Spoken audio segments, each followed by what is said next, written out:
बिस्मिल्लाहिर्रहमानिर्रहीम। आज हम MGT 201 फाइनेंशियल मैनेजमेंट के सब्जेक्टिव क्वेश्चंस देखेंगे फॉर मिड टर्म। हम स्टार्ट करते हैं। सबसे पहले हम मॉड्यूल 1 के देखते हैं। तो सबसे पहले की कॉन्सेप्ट्स की समरी देख लेते हैं, देन हम क्वेश्चंस की तरफ मूव ऑन करेंगे। तो फाइनेंशियल मैनेजमेंट हमारे पास डील करती है फ़ंड रेज़ करने में, उनको इन्वेस्ट करने में और शेयर होल्डर्स की वेल्थ को मैक्सिमाइज़ करने में, यानी कि प्रॉफिट कमाने में।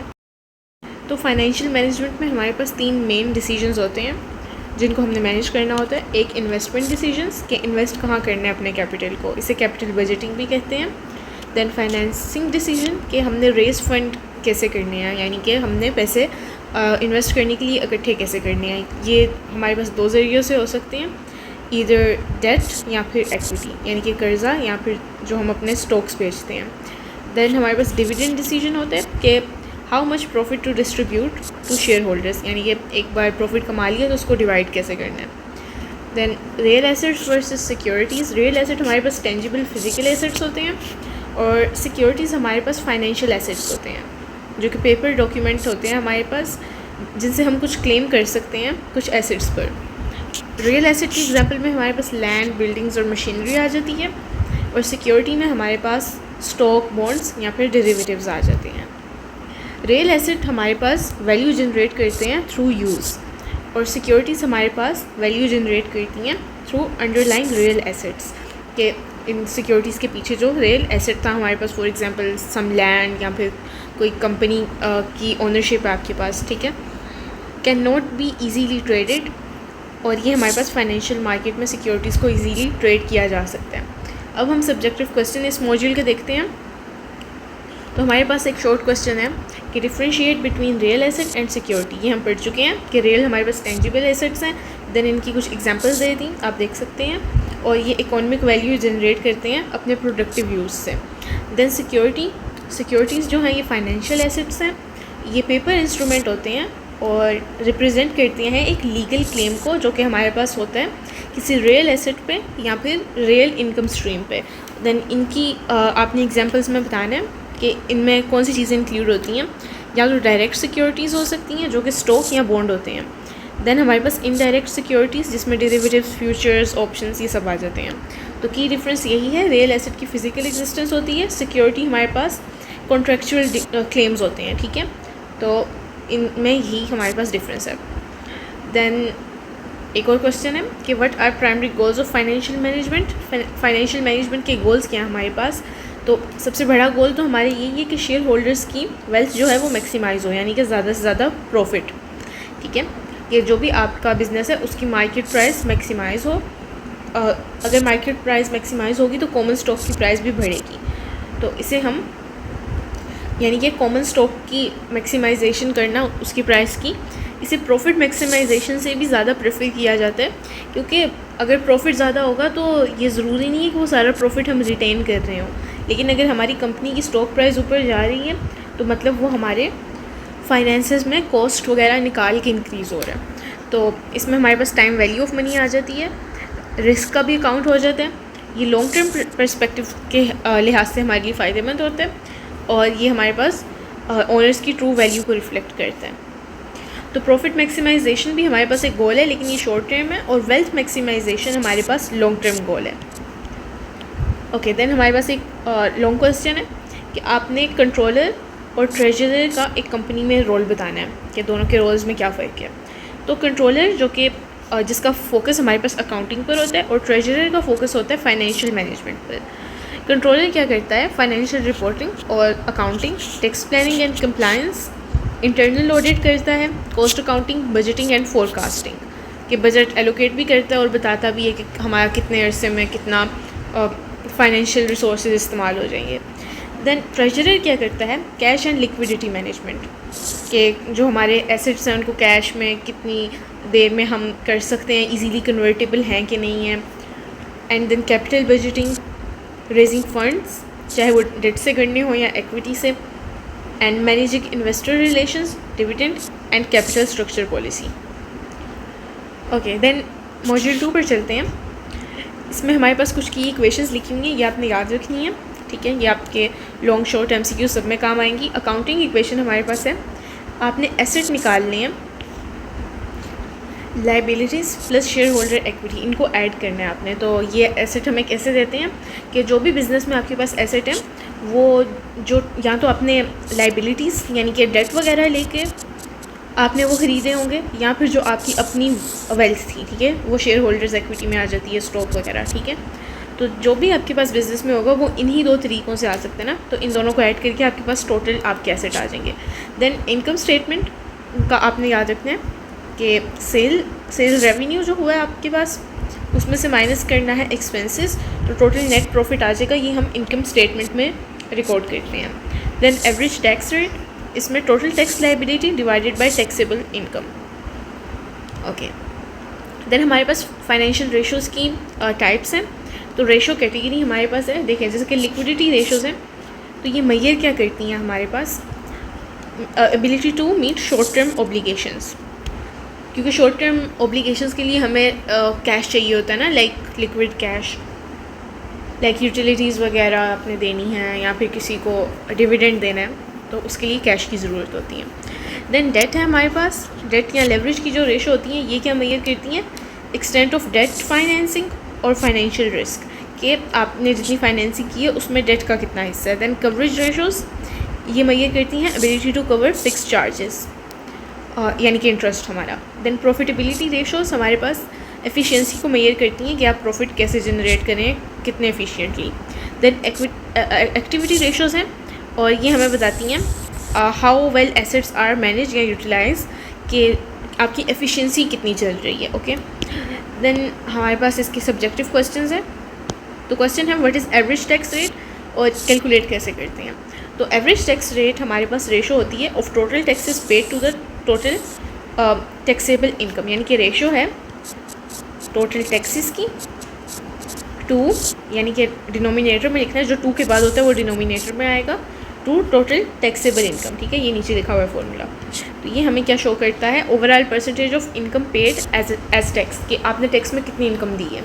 तो ये टैक्स का आपने फॉर्मूला याद रखना है। एग्जांपल भी दी हुई है, एक कंपनी हमारे पास अर्न करती है 500,000 रुपीज़ और हमारे पास 75,000 वो टैक्सेस में देती है। तो टैक्स रेट हमारे पास क्या होगा, जितना वो टैक्सेस में देती है, जो कि टैक्स लाइबिलिटी है हमारी, उसको डिवाइड कर दिया आपने टोटल उस कंपनी की इनकम से, ठीक है। तो ये हमारे पास क्या आ गया, ये हमारे पास 15% आ गया। तो ये हमारा एवरेज टैक्स रेट है। अब मार्जिनल टैक्स रेट का भी उन्होंने बताया, tax rate on the next dollar of income, और जो एवरेज टैक्स रेट है वो हमारे पास ओवरऑल इफेक्टिव टैक्स होता है, कि कितना हमारे पास इफेक्टिव टैक्स लगा। Then describe liquidity ratios and their importance. तो लिक्विडिटी रेशोज़ क्या होती हैं, ये मैयर करती हैं फर्म की ability to pay off its short term debt obligations, के कंपनी कितने अच्छे से, कितने एफिशिएंटली अपने शॉर्ट टर्म डेट्स को पे कर सकती है। A higher ratio means a larger safety margin, जितनी ये रेशो हाई होगी मतलब कि उतना ही हमारे पास ज़्यादा सेफ्टी मार्जिन है। तो इसमें दो कॉमन रेशोज़ हमारे पास कौन सी हैं, एक है करंट रेशो, एक है क्विक रेशो। करंट रेशो आप कैसे मेजर करते हैं, current asset divided by current liabilities, और ये आइडियल रेशो हमारे पास करंट कौन सी है, 2:1, और क्विक रेशो हमारे पास current assets minus inventory divided by current liabilities. तो इसमें बस हमने इन्वेंट्रीज़ को भी इन अकाउंट लिया है। तो ये आइडियल हमारे पास रेशो क्या होगी, क्विक रेशो 1:1। और इसकी इंपॉर्टेंस क्या है कि क्रेडिटर और बैंक इन रेशोज़ को यूज़ करते हुए असेस करते हैं, पता लगाते हैं कि एक फ़र्म हमारे नियर टर्म जो पेमेंट्स हैं वो फाइनेंशियल स्ट्रेस के बगैर मीट कर सकते हैं कि नहीं कर सकते। देन हमारे पास एक लॉन्ग क्वेश्चन है कि कौन से स्टेप्स होते हैं फाइनेंशियल प्लानिंग प्रोसेस में। तो इसका आंसर है कि स्टेप्स हमारे पास हैं, इस्टेब्लिश करेंगे सबसे पहले गोल्स और ऑब्जेक्टिव, सबसे पहले हम अपना मकसद डिफ़ाइन करेंगे। Then make assumptions about future sales, cost and interest rate. Then हम कुछ अज्यूम करेंगे कि हमारे पास कितनी सेल्स होगी, कितनी कॉस्ट आएगी हमें। Then develop projected financial statements, यानी कि अभी हमारे पास अभी एक्चुअल में कुछ हुआ नहीं है, अभी सिर्फ प्लानिंग चल रही है। तो फाइनेंशियल स्टेटमेंट वैसे तो सारी फाइनेंसिंग के बाद और अकाउंटिंग करने के बाद बनती है, बट अभी प्लानिंग के प्रोसेस में हम पहले से ही एक प्रोजेक्टेड फाइनेंशियल स्टेटमेंट बना सकते हैं कि हमारी रियल फाइनेंशियल स्टेटमेंट ऐसी दिख सकती है, राइट। तो उसके बाद हम क्या करते हैं, एनालाइज एंड प्रोजेक्ट की फाइनेंशियल रेशोज़, देन हम जो इंपॉर्टेंट ऊपर हमने रेशोज़ देखी हैं उनको निकालते हैं, देन कंपेयर करते हैं एक्चुअल रिज़ल्ट को, यानी कि जो हमने प्रोजेक्शंस हमने बनाई थी और जो बाद में एक्चुअल रिज़ल्ट आएगा उन दोनों को कंपेयर भी करते हैं ताकि हम एडजस्ट कर सकें कि हमने असम्पशंस में क्या गलतियाँ की थी, क्या गलतियाँ नहीं की थी, ठीक है, ओके। और ये भी लिखा हुआ है कि जब हम इंटरनल प्लानिंग करते हैं फाइनेंसेस की तो तब हमारे पास ये ज़रूरी नहीं है कि हम कंपेटिटर्स के साथ भी कंपेयर करें, क्योंकि जब हम इंटरनल कर रहे हैं, ठीक है। देन थर्ड मॉड्यूल है हमारे पास टाइम वैल्यू ऑफ मनी। इसके की फार्मूलाज हमारे पास लिखे हुए हैं। फ्यूचर वैल्यू, ये बहुत इंपॉर्टेंट हमारे पास फार्मूला है, ओके। ये एमसीक्यूज़ में भी आपसे फ्यूचर वैल्यू बार बार पूछी जा सकती है। तो फ्यूचर वैल्यू हमारे पास इक्वल होती है, जो प्रेजेंट वैल्यू है उसको आपने मल्टीप्लाई करना है 1 + i raise to power n। ऐसा जो ये वाली फ्यूचर वैल्यू हमने निकाली है ना, ये कंपाउंड है। तो कंपाउंड का क्या मतलब होता है कि जो इस पे हमें प्रॉफिट हो रहा है वो भी हमारे पास री इन्वेस्ट हो रहा है एंड देन कंपाउंडिंग हो रही है, ठीक है, उस पर भी यानी कि प्रॉफिट हो रहा है। बट सिंपल फ्यूचर वैल्यू अगर निकालनी है कंपाउंडिंग के बगैर तो उसका क्या फॉर्मूला है कि present value plus present value into I और n, इनको मल्टीप्लाई करना है। देन n को आपने पावर में नहीं रखना, एक्सपोनेंट में नहीं रखना, ओके। देन प्रेजेंट वैल्यू वो आप इससे निकाल सकते हैं, फ्यूचर वैल्यू के फॉर्मूला से ही निकाल सकते हैं।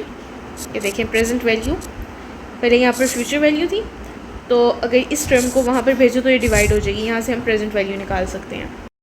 तो future value divided by 1 + i raise to power n। इस तरह एन्युइटी है हमारे पास, तो ऑर्डिनरी एन्युइटी की फ्यूचर वैल्यू, इसकी फ्यूचर वैल्यू आप कैसे निकालेंगे, तो ये PMT हमारे पास पीरियोडिक पेमेंट अमाउंट होती है, इसको आपने मल्टीप्लाई कर देना है 1 + i और ये whole raise to power n -1 divided by i। और एन्युइटी ऑर्डिनरी की प्रेजेंट वैल्यू के लिए आपने यही PMT multiplied by this whole thing, बस इसमें क्या है हमारे पास 1 - 1 + i raise to power -n and the whole thing is divided by i। तो इसको ज़रा देखते हैं। फ्यूचर वैल्यू हमारे पास है PMT multiply by 1 + i raise to power n -1 divided by i। तो इसी तरह प्रेजेंट वैल्यू पे लिखा हुआ है PMT मल्टीप्लाई बाय 1 - 1 + i और ये रेज़ टू पावर अब -1 है, ठीक है, और डिवाइडेड बाय i, इस तरह। अच्छा, अब एन्युइटी की टाइप्स हमारे पास हैं। तो ऑर्डिनरी एन्युइटी क्या होती है, पेमेंट हम हर पीरियड के एंड पे करते हैं। और एन्युइटी ड्यू क्या होती है, पेमेंट्स हम बिगनिंग में करते हैं। और परपेचुइटी ये इन्फिनिट पेमेंट्स होती हैं, इसके टाइम स्पैन का कोई एंड नहीं होता। अब इसके सोर्स सब्जेक्टिव क्वेश्चंस है हमारे पास। First question is what is compound interest, differentiate करना है इसे सिंपल इंटरेस्ट से। तो सिंपल इंटरेस्ट हमारे पास होता है जो कि कैलकुलेट होता है only on the original principal for each period. और ये हम निकालते हैं, प्रेजेंट वैल्यू को मल्टीप्लाई करना है जो आपकी इंटरेस्ट रेट है उससे, एंड देन जो टाइम पीरियड है। कंपाउंडिंग में क्या होता है कि जो इंटरेस्ट अर्न किया है उस पर भी और जो ओरिजिनल प्रिंसिपल है उस पर भी आपको इंटरेस्ट एक्यूमुलेट होता है। तो इसमें हम क्या करते हैं, प्रेजेंट वैल्यू को मल्टीप्लाई करते हैं 1 + i raise to power n। तो एग्जांपल हमें दी हुई है ₹10,000 एट 10% फॉर 3 years। तो i की जगह आप लिखेंगे 10%, 10% मतलब कि 10 डिवाइडेड बाय 100, ये इक्वल होता है हमारे पास 0.10 के, ठीक है। तो ये हमारे पास लिखा हुआ है। इससे हमने सिंपल इंटरेस्ट भी निकाल के बता दी है और कंपाउंड भी। कंपाउंड में हमने ये 3 जो हमारे पास टाइम पीरियड था यानी कि n = 3 उसे पावर में रखें। और कंपाउंड इंटरेस्ट हमारे पास हमेशा हायर फ्यूचर वैल्यू देते हैं सिंपल इंटरेस्ट से। देन हमारे पास एक और क्वेश्चन है कि हमारे पास टाइम वैल्यू ऑफ मनी क्या है और ये ज़रूरी क्यों है। तो टाइम वैल्यू ऑफ मनी हमें बताती है कि 1 रुपये जो आपको अगर आज रिसीव हुआ है तो it is worth more than a rupee received in future. तो अगर वो आपको कल परसों या फ्यूचर में कभी होता है तो जो आज आपको मिल रहा है वो ज़्यादा वैल्यूएबल है, वो ज़्यादा कीमती है। क्यों? क्योंकि money available today can be invested to earn a return. क्योंकि अगर आपको आज मिल जाएगा तो एक महीने में आप उस पर कुछ प्रॉफिट कमा सकते हैं, तो उस अरसे में आपको रिटर्न भी मिल जाएगा, यानी इसकी वैल्यू ज़्यादा है। देन हमारे पास इन्फ्लेशन बढ़ जाती है, जिसकी वजह से परचेजिंग पावर ओवर टाइम कम हो जाती है, इन्फ्लेशन महंगाई वगैरह बढ़ जाती है। Then there is uncertainty risk associated with future cash flow. अच्छा, देन ये बताया गया है कि टाइम वैल्यू ऑफ मनी जो है हमारे पास फाउंडेशन है सब फाइनेंशियल डिसीजन मेकिंग की, जिसमें capital budgeting, bond valuation, stock pricing ये सब आ जाता है। देन हमारा क्वेश्चन है कि आप इन्वेस्ट करते हैं 12,500 एट 6% एनुअल रेट, और ये कंपाउंड होता है हमारे पास एनुअली फॉर 30 मंथ्स, तो आपको मेचोरिटी पे कितनी अमाउंट मिलेगी। तो प्रेजेंट वैल्यू हमारे पास ये आ गई। जो हमारा रेट था वो 6%, जिसको हम 0.06 कह सकते हैं। टाइम हमारा 30 मंथ्स, इसको हम ईयर्स में कन्वर्ट कर लेंगे, यानी कि 30 को हम डिवाइड कर लेंगे 12 से, तो हमारे पास 2.5 ईयर्स आ जाएगा। देन ये फ्यूचर वैल्यू के फॉर्मूला में हम ये सब वैल्यूज़ को पुट करेंगे, तो जो हमारा आंसर आ जाएगा उसे हम राउंड ऑफ करके लिख देंगे। ओके, देन हमारे पास क्वेश्चन है कि कैश फ्लो रिसीव करना बेहतर क्यों है अर्लियर, यानी कि पहले हम कर लें, ज़्यादा जल्दी हम कैश फ्लोज को रिसीव कर लें when interest rates are greater than zero, जब आपका इंटरेस्ट रेट ज़ीरो से ज़्यादा हो, तो क्यों बेहतर है कि हम कैश फ्लो जल्दी ले लें। तो ये है due to time value of money. और अर्लियर कैश फ्लो की प्राइस हमारे पास हायर होगी, जैसा कि हमें पता है आज आपको जो कैश मिल जाए उसकी वैल्यू ज़्यादा है इससे कि आपको कल परसों या फिर बाद में कैश मिले। तो अगर आपको ₹700 ईयर 1 में मिलते हैं, ₹500 ईयर 2 में, एंड देन ₹300 ईयर 3 में, अगर आप इसका रिवर्स कर लें कि आपको जो कम वाला कैश फ्लो है लाइक 300 500 ये पहले मिल रहा है, तो देखें अगर आपको 700 पहले मिलेगा, इसकी वैल्यू ज़्यादा है, आप इसको पहले इन्वेस्ट कर लेंगे, आपको हायर कैश फ्लोज आएंगे। तो ये जो स्ट्रीम है कि सबसे पहले सबसे ज़्यादा मिल रहा है, इसकी हाईएस्ट नेट प्रेजेंट वैल्यू आपके पास होगी जब आप इसे डिस्काउंट करेंगे, यानी कि प्रेजेंट वैल्यू निकालेंगे इसकी। ठीक है, देन हमारे पास मॉड्यूल 4 है, वो है कैपिटल बजटिंग। कैपिटल बजटिंग में हमारे पास ये कुछ टेक्निक्स दी हुई हैं कैपिटल बजटिंग की। बेसिकली कैपिटल बजटिंग में हमारे पास यही है कि जो हमारे पास कैपिटल है उसको हम डिसीजन लेते हैं कि हमने इसे कहाँ इन्वेस्ट करना है, कहाँ हमें हाईएस्ट प्रॉफिट आ रहा है, और कितने टाइम में हमारी जो उनसी इन्वेस्टेड वैल्यू थी वो हमें वापस आ जाएगी। ठीक है, तो ये टेक्निक्स है हमारे पास। नेट प्रेजेंट वैल्यू हम देखते हैं, अगर नेट प्रेजेंट वैल्यू ज़ीरो से ज़्यादा हो तो आपने एक्सेप्ट कर लेना है। ये आपके MCQs में भी आ सकता है कि नेट प्रेजेंट वैल्यू के बारे में कितनी हो तो एक्सेप्ट करना है, कितना हो तो रिजेक्ट। तो रिजेक्ट करना है जब नेट प्रेजेंट वैल्यू ज़ीरो से कम हो। Then IRR, internal rate of return, accept आपने कब करना है, जब IRR आपका रिक्वायर्ड रिटर्न से ज़्यादा हो, यानी कि जो आपकी कॉस्ट ऑफ कैपिटल थी IRR उससे ज़्यादा है। देन मॉडिफाइड IRR होता है, ये हम तब यूज़ करते हैं जब कैश फ्लोज नॉर्मल नहीं होते। देन पे बैक पीरियड, यानी कि कितने अरसे में आपकी इन्वेस्टेड अमाउंट पूरी हो जाएगी।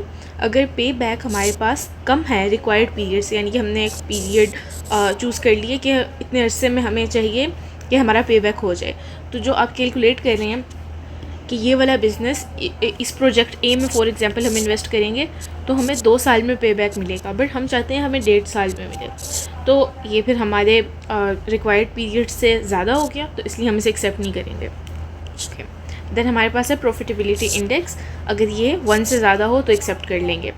और देन हमारे पास जो इंपॉर्टेंट फार्मूलाज हैं, नेट प्रेजेंट वैल्यू का सम ऑफ जो कैश इनफ्लो है उसको आपने डिवाइड करना है। देखें, इनफ्लोज को आपने डिवाइड किया 1 + R⁻T माइनस जो आपकी इनिशियल इन्वेस्टमेंट थी। ठीक है, जो भी इन्वेस्टमेंट थी आपकी।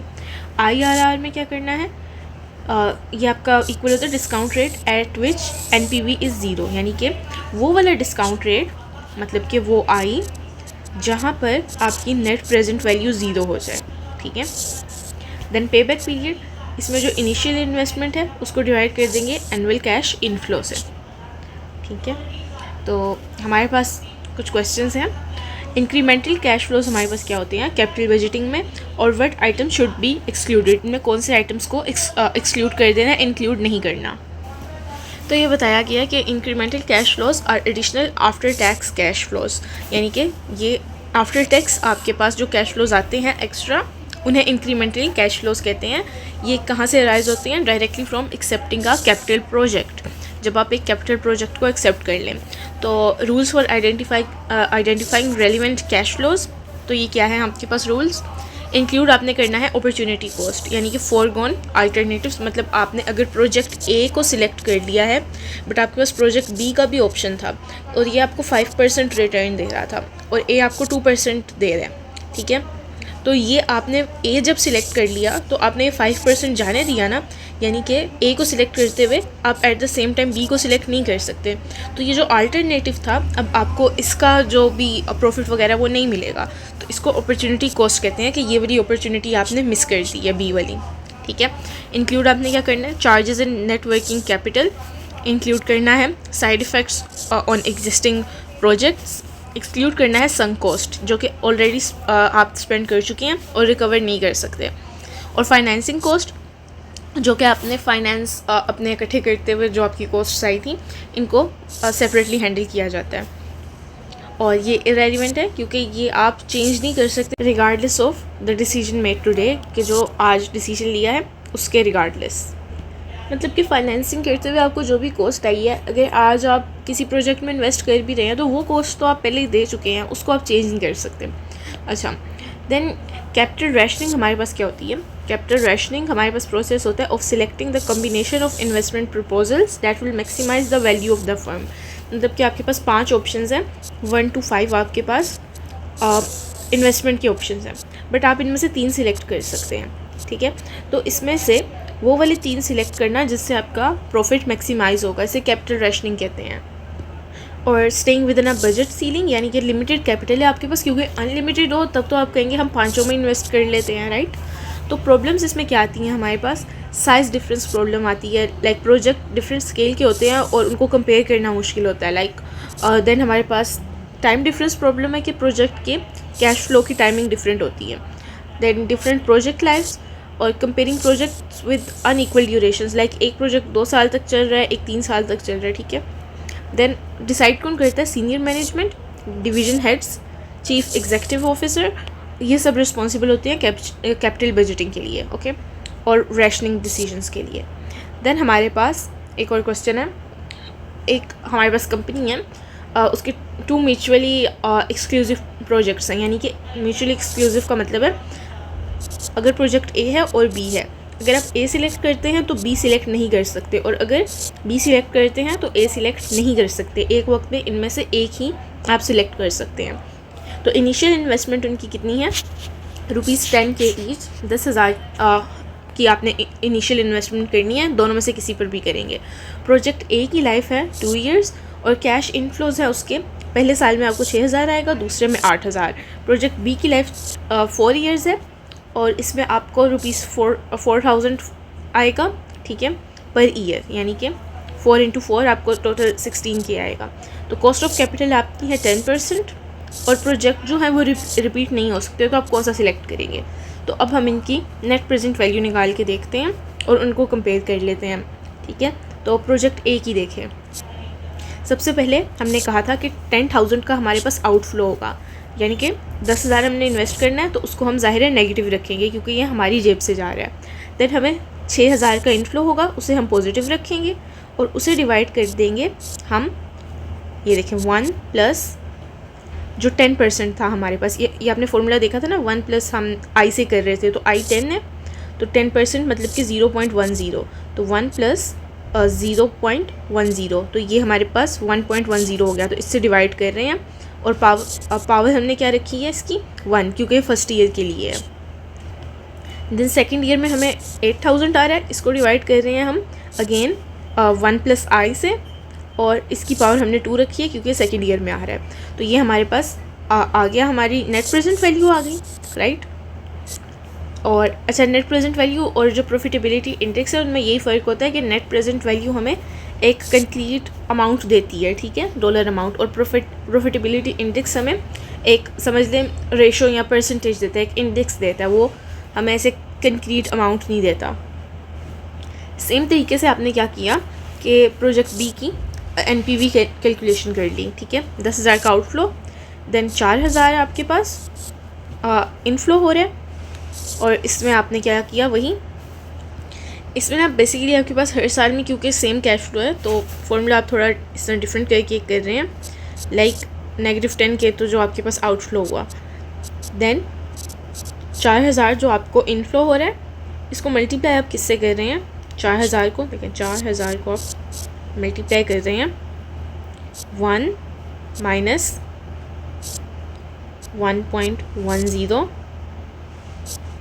रेज़ टू पावर -4, और बेसिकली आप इसको डिवाइड कर रहे हैं 0.10 से। ये बेसिकली 4,000 हर ईयर का सेम है ना, इसलिए इसे एक ही बार कॉमन लिख के कर लिया गया। बट अगर ऐसे आपको कंफ्यूजिंग लग रहा है तो आप इस तरह भी कर सकते हैं कि हर साल का अलग 4,000। और ये वाला फॉर्मूला बेसिकली आपके पास PMT वाला है, क्योंकि जिसमें आपको एक पेमेंट आ रही थी ना, रिकरिंग पेमेंट आ रही थी, जो एन्युटी में भी आपने यूज़ किया था, ठीक है। तो इसलिए आपने इसको ऐसे किया है। ये फॉर्मूला आपको ऊपर मिल जाएगा। तो बेसिकली ये जो है ना, ये वाला फॉर्मूला आपके पास है, ठीक है। तो ये कब है, रिकरिंग पेमेंट जब आ रही है, ठीक है। और ये आपने लगाया है, बस इसमें ये फ्यूचर वैल्यू नहीं है, आपने इसमें ऐड किया है जो आपका इनिशियल कैश आउटफ्लो था, राइट, -10K। तो ये किया आपने, यहाँ पर आप देख भी सकते हैं। वहाँ पर भी I डिवाइड हो रहा था, तो यहाँ पर भी I डिवाइड हो रहा है। बस ये एन्युटी वाला फॉर्मूला है, और इसमें आपने सब्ट्रैक्ट किया है यहाँ पर अपना इनिशियल कैश आउटफ्लो, ठीक हो गया। तो अब इन दोनों के आंसर्स आपके पास आ चुके हैं। तो प्रोजेक्ट बी जो है उसका हमारे पास 2600 है, और इसका हमारे पास नेट प्रेजेंट वैल्यू 2000 है, ठीक है। तो इसीलिए हमारे पास प्रोजेक्ट बी को हम सिलेक्ट कर लेंगे, ठीक है। देन कैश फ्लो की कैटेगरीज हमने बतानी है कैपिटल बजटिंग में। तो वो हमारे पास क्या है, ऑपरेटिंग कैश फ्लोज, ये हमारे पास सेल से रेवेन्यू आता है, ऑपरेटिंग एक्सपेंसेस से, टैक्सेस से, और ये प्रोजेक्ट की लाइफ के दौरान अकर होता है। देन इन्वेस्टिंग कैश फ्लोज, ये इनिशियल इन्वेस्टमेंट आउटफ्लो होता है, जैसे कि आपने कोई एसेट लिया, परचेज़ की है, कोई सेल, या फिर टर्मिनल सेल्वेज वैल्यू। ये कौन सी होती है, जब आप बिज़नेस को रैप अप कर रहे होते हैं, बेच देते हैं चीज़ें, तब भी तो आपके पास कुछ कैश इनफ्लो होता है ना उन चीज़ों को बेचने से, बिज़नेस ख़त्म करने से, तो वो भी इसमें आ जाता है। देन फाइनेंसिंग कैश फ्लोज, जब आप लोन वगैरह लेते हैं, डेट रीपेमेंट होती है, तो ये सब फाइनेंसिंग कैश फ्लोज हैं। और sale revenue and other income during project life जो है वो हमारे पास ऑपरेटिंग कैश फ्लोज में आ जाती हैं। देन मॉड्यूल 5 हमारे पास है bond and bond valuation. Bond की टर्मिनोलॉजी हमारे पास क्या है, तो बॉन्ड बेसिकली हमारे पास डेट इंस्ट्रूमेंट होते हैं कि हम कुछ अमाउंट ले लेते हैं डेट पर, और उस पर फिर हमें इंटरेस्ट देना पड़ता है, उसे हम कूपन रेट पर देते हैं, ठीक है। अच्छा, अब हमारे पास है फेस वैल्यू या पार वैल्यू, जो कि उस बॉन्ड के ऊपर लिखी होती है। फॉर एग्जांपल 1000 रुपीज़ का बॉन्ड है। देन कूपन रेट, ये एनुअल इंटरेस्ट रेट होता है जो कि पार वैल्यू पर लगता है। फॉर एग्जांपल अगर 10% था तो वो इस 1000 रुपीज़ का 10% होगा, ठीक है। देन कूपन पेमेंट, जो कि एनुअल इंटरेस्ट है, वो आपने निकाल लेना है कूपन रेट और पार वैल्यू को मल्टीप्लाई करके, तो आपके पास कूपन पेमेंट आ जाएगी। देन मैच्योरिटी रेट, जब आपकी पार वैल्यू आपने रीपे करनी होगी बॉन्ड होल्डर को। Yield to maturity, total return if bond held to maturity, मतलब कि अगर आपका 10 साल में बॉन्ड मैच्योर हो रहा है तो उन 10 सालों के बाद जो आपको टोटल रिटर्न होगा वो यील्ड टू मैच्योरिटी है। करंट यील्ड क्या है, एनुअल कूपन, और कूपन जो है आपके पास उसको डिवाइड कर दें करंट मार्केट प्राइस से, यानी कि आप मैच्योरिटी तक नहीं रख रहे, 10 सालों तक नहीं रख रहे बॉन्ड, ठीक है। 10 साल से पहले ही 5 साल में उसे बेच दिया जा रहा है, ठीक है। अगर आप कंपनी हैं जो कि बॉन्ड इशू कर रही है, लाइक गवर्नमेंट है, तो बेसिकली ये बात क्लियर कर लेना कि देखें जो बॉन्ड बना रहा है, ठीक है, और एक हमारे पास बॉन्ड होल्डर है जो कि ख़रीद रहा है, ठीक है। तो ये होल्डर आपसे ख़रीद रहा है ना 1000 रुपये का बॉन्ड, तो 1000 रुपये आपको मिल रहे हैं। अब इस पे जो भी कूपन रेट है, प्रॉफिट, वो आपने इस होल्डर को देना है, ठीक है। और ये फॉर एग्जांपल मैच्योरिटी तक हमारे पास 5 सालों की मैच्योरिटी है, 5 साल तक ये रखता है, तो फिर ये वापस भी हमें बेच सकता है। तो इसको 5 सालों बाद जो यील्ड होगी वो आपको इसे देनी होगी और ये रिसीव करेगा, ठीक हो गया। तो बॉन्ड का हमें क्या फ़ायदा है कि हमें डेट मिल जाता है फॉर एग्ज़ाम्पल आपने 100 बॉन्ड बेचे 10,000 के इस तरह, तो आपको ₹1,00,000 का कैपिटल मिल गया। देन बॉन्ड रेटिंग हमारे पास होती है Pakistan bond credit rating agency. ये हमारे पास बॉन्ड को रेट करती है कि ये बॉन्ड की क्या क्रेडिबिलिटी है, क्या नहीं है। इसमें आपने क्या फॉर्मूलाज याद रखने हैं, यील्ड टू मैच्योरिटी का, interest yield plus capital gain yield, current yield का, annual coupon payment divided by current market price, bond value is equal to present value of coupons plus present value of par value. ये सब आप साथ साथ please note करते जाएं ताकि आपको याद रहे। अच्छा, देन हमारे पास सब्जेक्टिव क्वेश्चंस है। When are coupon bonds typically issued, कब ये इशू होते हैं हमारे पास टिपिकली, और इनकी टाइप्स क्या हैं। तो कूपन बॉन्ड्स हमारे पास टिपिकली तब इशू होते हैं एट और नियर देयर फेस वैल्यू, और जब इशू हो जाते हैं एक बार तो उनकी प्राइस फ्लक्चुएट करती है मार्केट के इंटरेस्ट रेट के साथ। बॉन्ड्स की टाइप क्या है, डिबेंचर्स, ये अनसिक्योर्ड बॉन्ड्स होते हैं और ये सिर्फ क्रेडिट वर्थीनेस से बैक होते हैं कि किसी की रेपुटेशन अच्छी है तो उसने ये बॉन्ड इशू कर दिया, तो इसी चीज़ से बस ये बैक है। देन मॉर्गेज बॉन्ड्स होते हैं, ये रियल प्रॉपर्टी से सिक्योर्ड होते हैं, लाइक इनके पीछे कोई लैंड बिल्डिंग वगैरह होगी और प्रॉपर्टी की वैल्यू बॉन्ड वैल्यू से ज़्यादा होगी यूजुअली। देन कन्वर्टेबल बॉन्ड्स होते हैं, इनको आप एक्विटी शेयर्स में कन्वर्ट कर सकते हैं। देन यूरो बॉन्ड्स होते हैं, ये किसी करेंसी में इशू होते हैं और other than that of the issuing country, जिस कंट्री में इशू हो रहे हैं उसकी ये करेंसी में नहीं हो सकते, किसी फॉरेन करेंसी में होंगे। ज़ीरो कूपन बॉन्ड्स हमारे पास होते हैं, इन पे कोई पीरियोडिक इंटरेस्ट नहीं होता, मतलब कि कूपन रेट हमारे पास ज़ीरो है और ये डीप डिस्काउंट पर हमारे पास बेचे जाते हैं। जंक बॉन्ड्स होते हैं, ये हाई यील्ड होते हैं, हाई रिस्क भी होते हैं, ज़्यादा इनकी यील्ड भी है लेकिन रिस्क भी ज़्यादा है। देन हमारे पास क्वेश्चन है एक कि 7% कूपन बॉन्ड का रेट है हमारे पास और ट्रेडिंग उसकी हो रही है 975 पे, तो आपकी करंट यील्ड क्या है। तो कूपन रेट है 7%, पार वैल्यू है अच्छा 1000 हम एज्यूम करते हैं, क्यों, क्योंकि देखें अभी 975 पर ट्रेडिंग चल रही है ना, तो क्या कहते हैं फेस वैल्यू इसकी हो सकता है 1000 ही हो, इसके करीब ही होगी, बिकॉज इतनी बड़ी फ्लक्चुएशन तो हम एज्यूम नहीं ना कर रहे कि 500 का होगा और फ्लक्चुएट करके 975 का हो गया। ओके, तो मार्केट प्राइस अभी क्या है 975, तो एनुअल कूपन पेमेंट हमारे पास क्या होगी, उसको हम पार वैल्यू से ही मल्टीप्लाई करके निकालते हैं। ठीक है, तो हमने करंट यील्ड निकालनी है, ये तो एनुअल कूपन पेमेंट आ गई, लेकिन करंट यील्ड के फॉर्मूला में एनुअल कूपन की ज़रूरत थी इसलिए निकाली है। 70 को डिवाइड करेंगे, जो मार्केट प्राइस अभी चल रही है 975, तो हमारे पास करंट यील्ड आ जाएगी। देन हमारे पास बॉन्ड और स्टॉक बैलेंस शीट पर कहाँ अपीयर होते हैं, तो from the issuing companies perspective, जो बॉन्ड इशू कर रही है कंपनी, बॉन्ड उस पर कहाँ पर आएंगे, लाइबिलिटीज़ के सेक्शन में, क्योंकि बेसिकली बॉन्ड इशू करके कंपनी कर्जा ले रही है ना, तो इसलिए ये लाइबिलिटी में आएंगे। और लॉन्ग टर्म में, क्योंकि इनकी मैच्योरिटी की जौन सा पीरियड है मैच्योरिटी का वो काफ़ी लंबा भी होता है, 5 साल 10 साल, राइट। तो आगे हमारे पास इक्विटी शेयर्स इशूड, जो इक्विटी शेयर हम इशू करते हैं वो अंडर इक्विटी सेक्शन आते हैं लेकिन लाइबिलिटी साइड पर। तो ये तो बेसिकली इक्विटी बॉन्ड्स के लिए है ना, ठीक है, क्योंकि बॉन्ड्स की बात ही हो रही है। अच्छा, इन्वेस्टिंग कंपनी जिसने ये बॉन्ड्स खरीदे हैं उनके पर्सपेक्टिव से ये एसेट में आएंगे, ठीक है, क्योंकि उनको इस पर कुछ रिटर्न आ रहा है, मार्केटेबल सिक्योरिटीज़ में आएंगे, शॉर्ट टर्म इन्वेस्टमेंट में। Then par value of a bond does not change, वो तो चेंज नहीं होती पार वैल्यू या फेस वैल्यू के लिए, मार्केट वैल्यू चेंज होती है, ठीक है। तो बुक वैल्यू जो है वो कांस्टेंट रहेगी। देन आपने इंटरेस्ट रेट रिस्क डिफाइन करना है और एक्सप्लेन करना है कि लॉन्ग टर्म बॉन्ड्स जो हैं उनकी इंटरेस्ट रेट क्यों ज़्यादा होता है, इंटरेस्ट रेट का रिस्क ज़्यादा क्यों होता है, ठीक है। तो interest rate risk is the risk that changes in market interest rate will affect the value of a bond. मतलब कि ऐसा रिस्क का रेट है हमारे पास कि जब मार्केट के इंटरेस्ट रेट में चेंज आएगा तो वो इसके बॉन्ड के रेट को भी अफेक्ट करेगा, बॉन्ड की वैल्यू को बेसिकली अफेक्ट करेगा मार्केट के इंटरेस्ट रेट में जो चेंज आ रहे हैं। तो ये क्यों एग्जिस्ट करता है, क्योंकि बॉन्ड्स के फिक्स्ड कूपन रेट्स होते हैं। अगर मार्केट का इंटरेस्ट बढ़ेगा तो जो बॉन्ड का फिक्स्ड कूपन है वो लेस अट्रैक्टिव बन जाएगा, क्योंकि ये तो फिक्स रहना है, लाइक कि आज भी 500 था, कल भी 500 रहेगा, बट मार्केट आपको कल 400 दे रही थी, आज वो आपको 700 देने लग गई है, ठीक है। तो इसलिए ये लेस अट्रैक्टिव बन जाएगा। तो bond price must fall to make its yield competitive.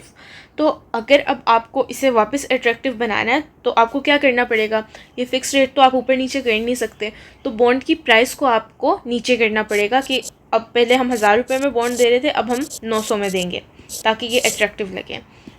तो अब लॉन्ग टर्म जो बॉन्ड है उनमें ज़्यादा इंटरेस्ट रेट रिस्क क्यों होता है, क्योंकि कूपन रेट जो है वो लोग होता है, more time for market rates to fluctuate, तो ज़्यादा टाइम के लिए मार्केट रेट फ्लक्चुएट करते हैं, कोई कम अरसा तो है नहीं, लाइक 10 साल के लिए हैं। तो अब फ्यूचर कैश फ्लोज ज़्यादा अफेक्ट होते हैं डिस्काउंटिंग से, लाइक आज आपको पता है प्रेजेंट वैल्यू में हमारे पास वही पैसे ज़्यादा थे, 10 साल बाद वही पैसे हमारे पास कम होंगे, राइट। तो then long term bonds prices must adjust more dramatically to reflect the rate changes. अब क्योंकि लॉन्ग टर्म है तो आपको ज़्यादा चेंजेस इसकी प्राइस में करने पड़ेंगे, क्योंकि साथ साथ जो मार्केट में इतने अरसे में चेंजेस आ रहे हैं उनको रिफ्लेक्ट कर सकें, हम अपनी प्राइसेस को अट्रैक्टिव बना सकें। देन मॉड्यूल 6 है हमारे पास stock dividends and portfolio theory. इसमें कुछ फार्मूलाज हैं डिविडेंड ग्रोथ मॉडल का, P naught is equal to D1 divided by K minus G। इसी तरह ये तो अब हमारे पास P0 था, ठीक है। अब D1 हमारे पास है फर्स्ट डिविडेंड, ठीक है, फर्स्ट ईयर, और ये फर्स्ट से बेसिकली मतलब है, 0 से मतलब है कि जो फर्स्ट आपका इन्वेस्टिंग का ईयर था जहाँ से आप स्टार्ट हुए, तो 1 से मतलब है कि नेक्स्ट ईयर का डिविडेंड, क्योंकि जाहिर है जिस साल इन्वेस्ट किया तो साथ ही तो नहीं ना आपको मिल रहा है, नेक्स्ट ईयर मिल रहा है, ठीक है। तो 1 + G और K is equal to D1 divided by P0 + G, और पोर्टफोलियो का एक्सपेक्टेड रिटर्न है आपके पास summation of weight into return for each security. हर सिक्योरिटी के लिए आप अपने पोर्टफोलियो में ये रिकॉर्ड करेंगे तो आपको एक्सपेक्टेड रिटर्न पता चलेगा ना, कि हर चीज़ आपने जो खरीदी है उसका आप सम कर रहे हैं कि वो कितनी तादाद में आपके पास मौजूद है और रिटर्न उसका कितना आ रहा है, ठीक है। देन कोफिशिएंट ऑफ वेरिएशन, इसमें स्टैंडर्ड डिविएशन को आप एक्सपेक्टेड रिटर्न से डिवाइड करते हैं।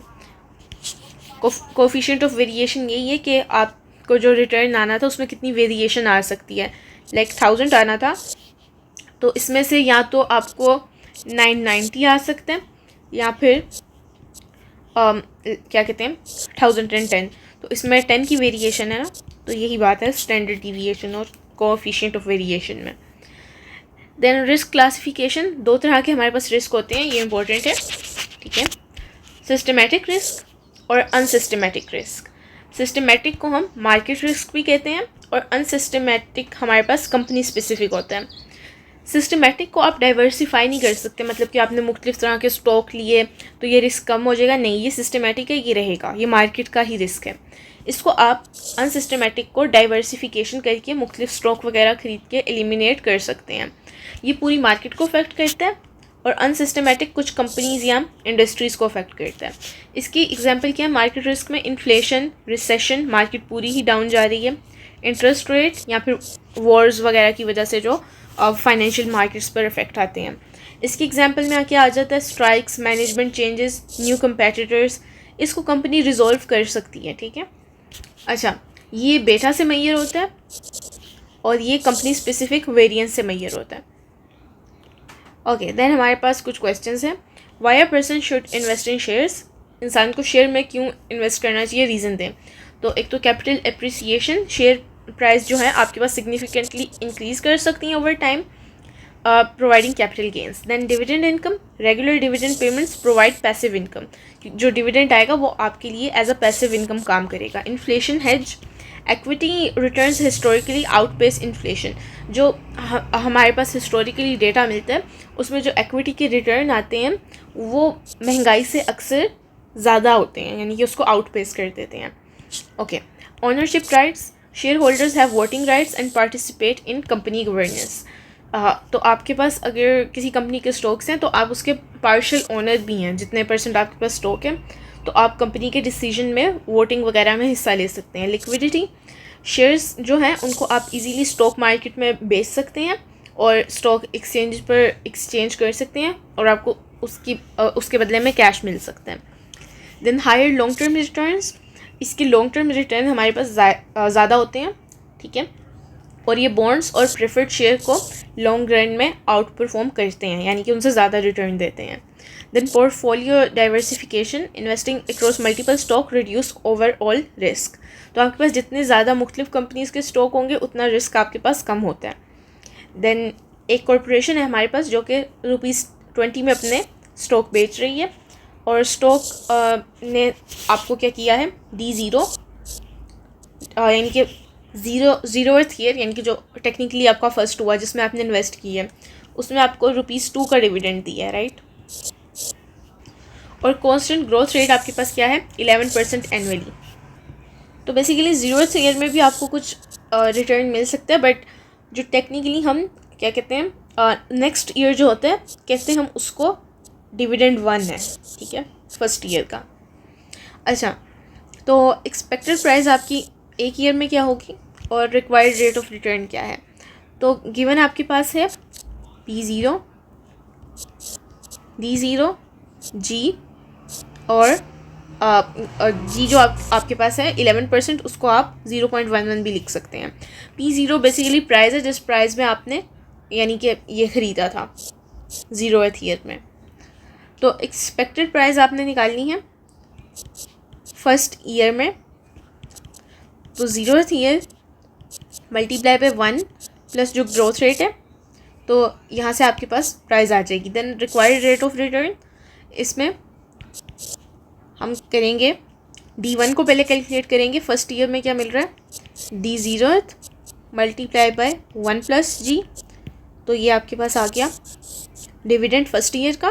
देन एक्सपेक्टेड प्राइस जोन सी है, देखें जो आपने ये निकाला था ना, ये आपका एक आंसर हो गया, लेकिन सेकंड रिक्वायर्ड रेट निकालना था, अभी हमने D1 निकाला है, ठीक है।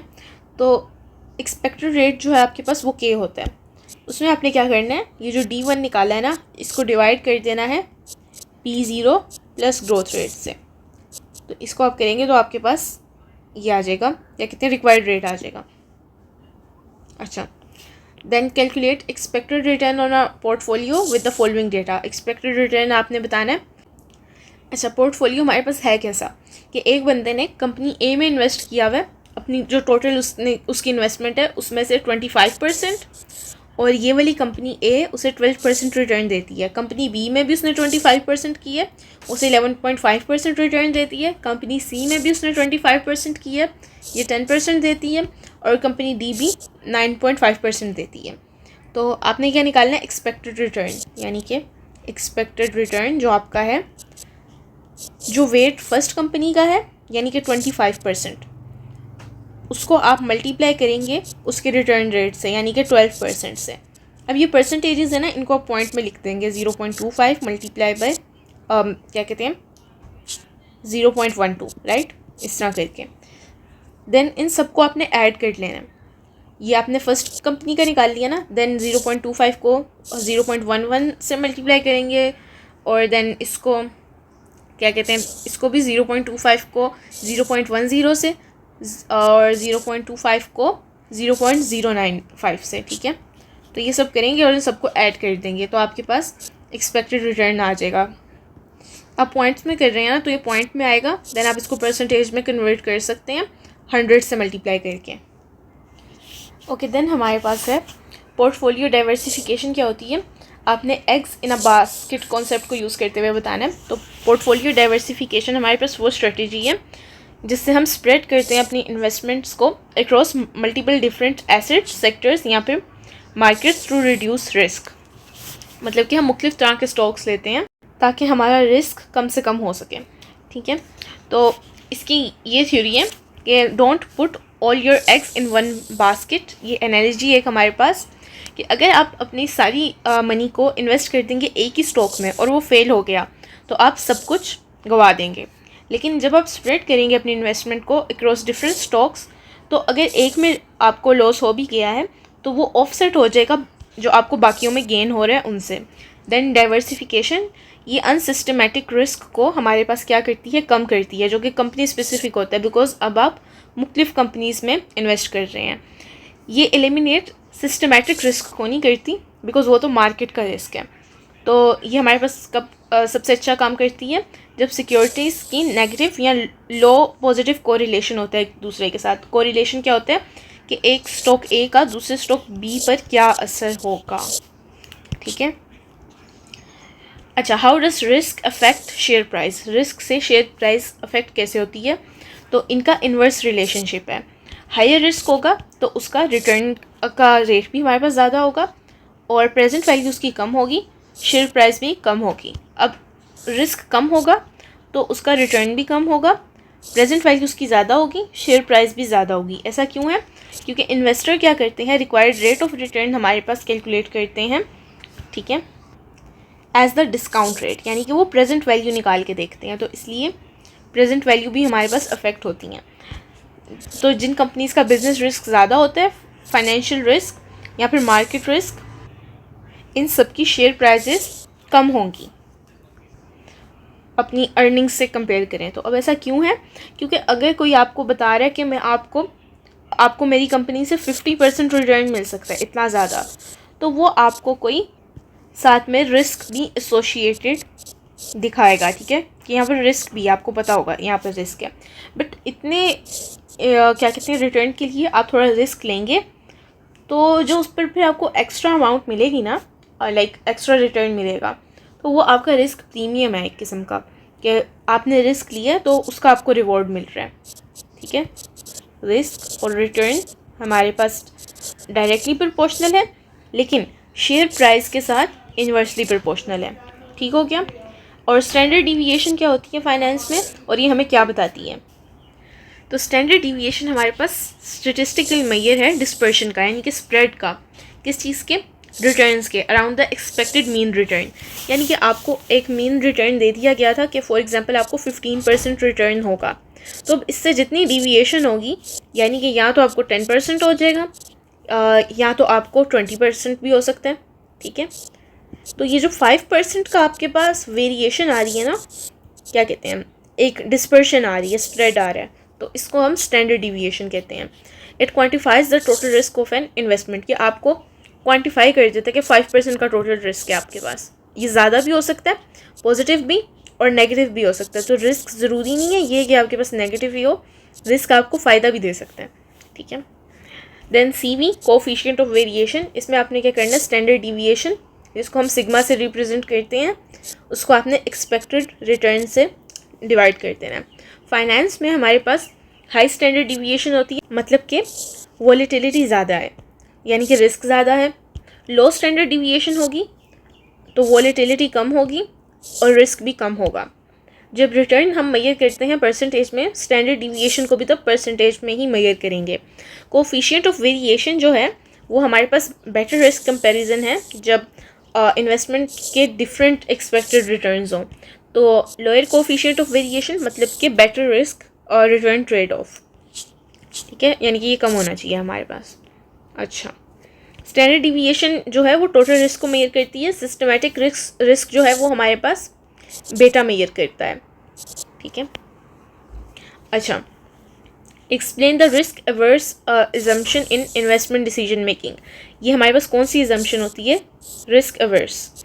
तो ये ऐसी अजम्पशन है कि जो मोस्ट इन्वेस्टर होते हैं हमारे पास, वो साइकोलॉजिकली रिस्क अवर्स होते हैं, यानी कि वो रिस्क लेने को पसंद नहीं करते। मतलब कि गिवन टू इन्वेस्टमेंट, अगर उनका सेम एक्सपेक्टेड रिटर्न है तो वो यही प्रेफर करेंगे कि जिसमें रिस्क कम है हम वही वाली इन्वेस्टमेंट अपॉर्चुनिटी लें। तो they require a higher return as compensation for expecting higher risk.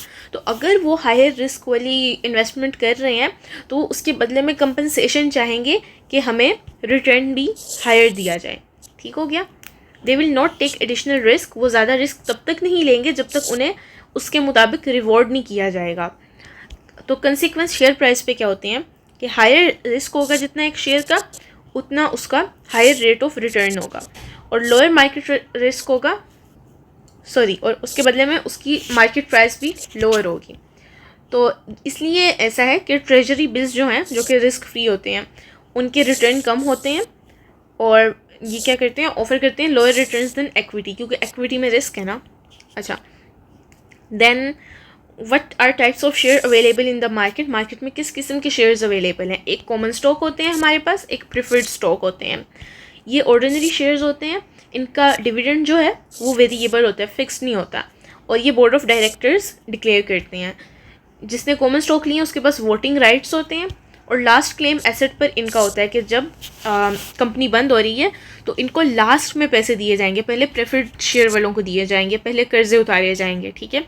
और historically out perform other securities in the long run, और लॉन्ग रन में ये बाकी सिक्योरिटीज़ बॉन्ड वगैरह प्रेफर्ड स्टॉक से ज़्यादा अच्छा परफॉर्म करते हैं। ओके, प्रेफर्ड स्टॉक हमारे पास प्रेफरेंस शेयर भी इन्हें कहते हैं। ये फिक्स्ड और इनका प्री डिटरमाइंड डिविडेंड होता है, और ये कॉमन स्टॉक होल्डर से पहले दिया जाता है। तो सबसे पहले किसको दिया जाएगा, सबसे पहले तो डेट वगैरह दिए जाएंगे ना, तो जब आपके पास शेयर्स की बात होती है तो डिविडेंड पहले किसको दिया जाएगा, प्रेफर्ड स्टॉक वालों को। Priority claim on assets over common share holders in liquidation, liquidation के टाइम पर इनको पहले क्लेम दिया जाएगा, पहले इनके पैसे दिए जाएंगे वापस, और इनके पास यूजुअली कोई वोटिंग राइट्स नहीं होते। देन हमारे पास हाइब्रिड है, इन दोनों का कम्बिनेशन, इसमें डेट का भी यानी कि फिक्स डिविडेंड भी होता है और इक्विटी भी होती है, ओनरशिप भी मिलती है। तो हाइब्रिड इक्विटी में क्या होता है, इसमें कन्वर्टिबल बॉन्ड्स आ जाते हैं और कन्वर्टिबल डिबेंचर्स आ जाते हैं, प्रेफर्ड शेयर्स वगैरह आ जाते हैं। तो कॉमन शेयर्स जो हैं वो टिपिकली हाइब्रिड इक्विटी नहीं होते, वो प्योर इक्विटी होते हैं। ओके, देन ये कुछ प्रैक्टिस क्वेश्चंस हैं हमारे पास जो कि मिड टर्म के पैटर्न के मुताबिक हैं कि ये आ सकते हैं आपको।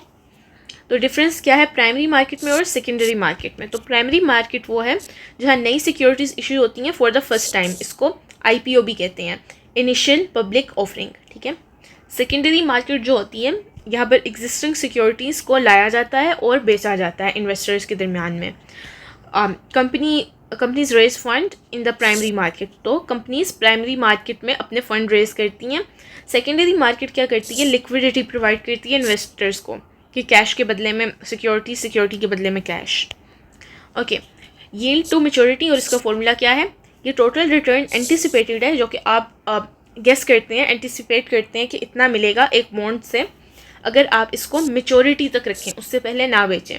तो ये इक्वल किसके है, interest yield plus capital gain yield, यानी कि जो इंटरेस्ट मिला टोटल और जो कैपिटल पे गेन होगा, मतलब कि बॉन्ड को मैच्योरिटी पर जब बेच रहे हैं तो उस कैपिटल के ऊपर जो गेन हो रहा है वो कैपिटल गेन यील्ड है। तो इन दोनों को ऐड करेंगे तो यील्ड टू मैच्योरिटी आ जाएगी।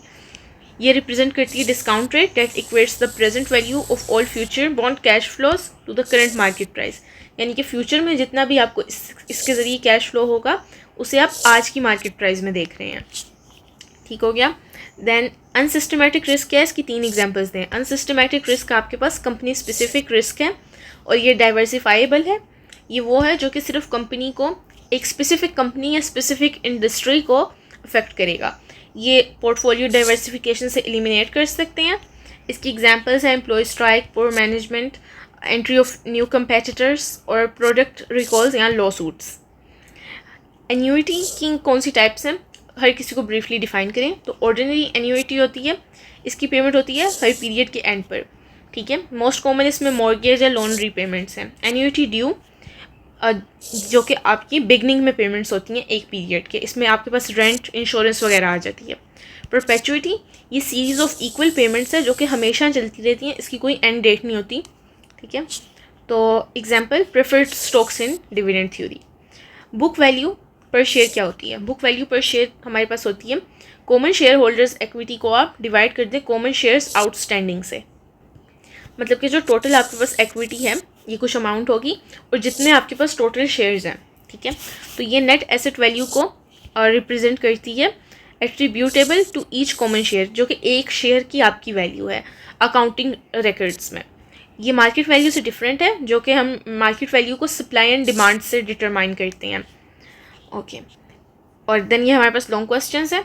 डिविडेंड ग्रोथ मॉडल, जो कि हमारे पास गोल्डन ग्रोथ मॉडल है, इसको आपने बताना है और एक एग्जांपल भी देनी है। डिविडेंड ग्रोथ मॉडल हमें वैल्यू देता है एक स्टॉक की based on the present value of its future dividends, कि जो फ्यूचर में डिविडेंड मिलेंगे उनकी प्रेजेंट वैल्यू के मुताबिक, जो कि आपके पास ग्रो कर रहे हैं एक कांस्टेंट रेट जी पर, तभी इसे ग्रोथ मॉडल कहते हैं। तो ये जो P0 है, प्राइस 0, इसका फॉर्मूला आपके पास है, जो फर्स्ट ईयर का डिविडेंड होगा डिवाइडेड बाय K माइनस जी, जहाँ पर ये तो आपको बता दिया मैंने, K क्या है हमारे पास, K required rate of return है और G ग्रोथ रेट है। एजम्पशंस इसमें हम कुछ करते हैं कि डिविडेंड कांस्टेंट रेट पर हमेशा के लिए ग्रो करते रहेंगे, K जो है हमेशा G से बड़ा होगा और डिविडेंड ग्रोथ रेट एक्सीड नहीं कर सकता रिक्वायर्ड रेट ऑफ रिटर्न को, यानी कि इसको एक्सीड G नहीं कर सकता। ओके, देन इसकी एग्जांपल देख लेते हैं। एक स्टॉक है जिसने D0 दिया है ₹3, ग्रोथ रेट था उसका 8 और K था 13%। तो इससे आप D1 निकाल लेंगे। कैसे? D1 equal to D0 multiplied by 1 plus ये G, ठीक है। और ये जो P0 है ये आपने अपने इस फॉर्मूले से निकाल लिया। तो अगर K आपका जो है वो रिटर्न ऑन एक्विटी जो कि आप एक्सपेक्ट कर रहे हैं उसके बराबर है, तो क्या कहते हैं, retaining versus paying dividends does not affect stock price.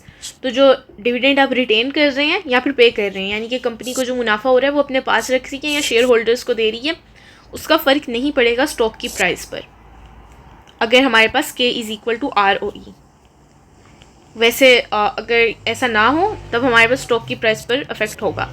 अच्छा, अपने प्रेजेंट वैल्यू कैलकुलेट करनी है नेक्स्ट क्वेश्चन में 8000 की, जो कि 3 साल में आपको मिलेंगे और 11% कंपाउंड हो रहा है एनुअली। तो फ्यूचर वैल्यू क्या है?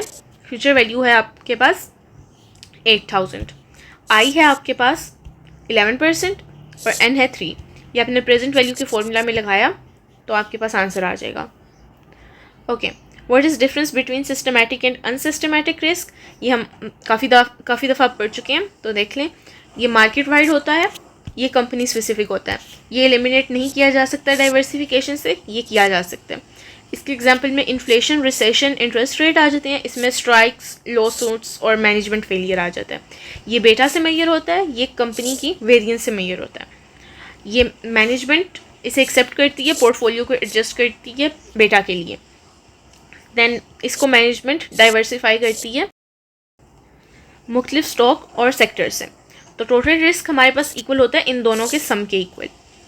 ओके, और ये कैलकुलेशंस के लिए आपके पास एक क्विक रेफरेंस टेबल बना दिया है, तो इसे आप यूज़ कर सकते हैं। इसका स्क्रीनशॉट आप ले सकते हैं, ठीक है, और एक बार खुद नोट भी कर लीजिए।